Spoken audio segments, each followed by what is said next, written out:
Hello दोस्तों, स्वागत है आपका हमारे चैनल डिफेंस अफेयर्स पर।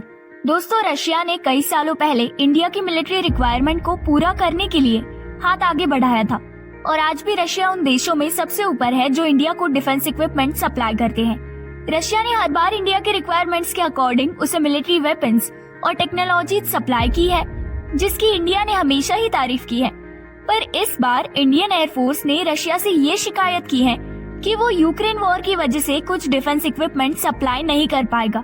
इंडियन एयरफोर्स ने ये कंफर्म किया है कि यूक्रेन वॉर की वजह से इंडिया की मिलिट्री डिलीवरी में काफी ज्यादा डिले हो रहा है। दोस्तों, पिछले कई दशकों से रशिया इंडिया का एक प्राइमरी सोर्स है जो उसे अलग अलग आर्म्स और डिफेंस इक्विपमेंट सप्लाई करता है। अगर हम सिप्री आर्म्स ट्रांसफर डेटाबेस पर ध्यान दें तो इंडिया ने केवल रशिया से आर्म्स इंपोर्ट करने के लिए 2001 से 2011 तक 17.29 बिलियन डॉलर्स इन्वेस्ट किए हैं।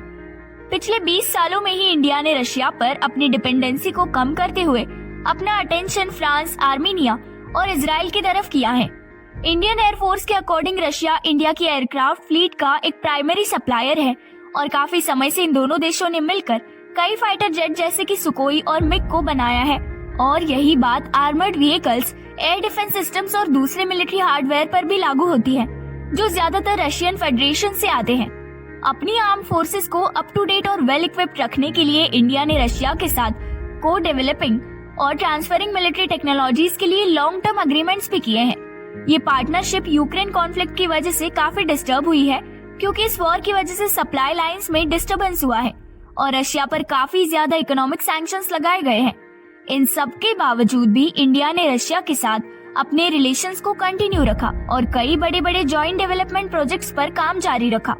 पर हाल ही में इंडियन एयरफोर्स ने ये स्टेटमेंट रिलीज किया कि कुछ सर्कमस्टांसेस की वजह से रशिया द्वारा की जा रही एक मेजर डिलीवरी नहीं हो पाएगी। इसी पर रशियन एम्बेसी ने ये जवाब दिया कि इस इंफॉर्मेशन को लेकर वो अभी श्योर नहीं है और इसीलिए कोई कमेंट नहीं कर सकते।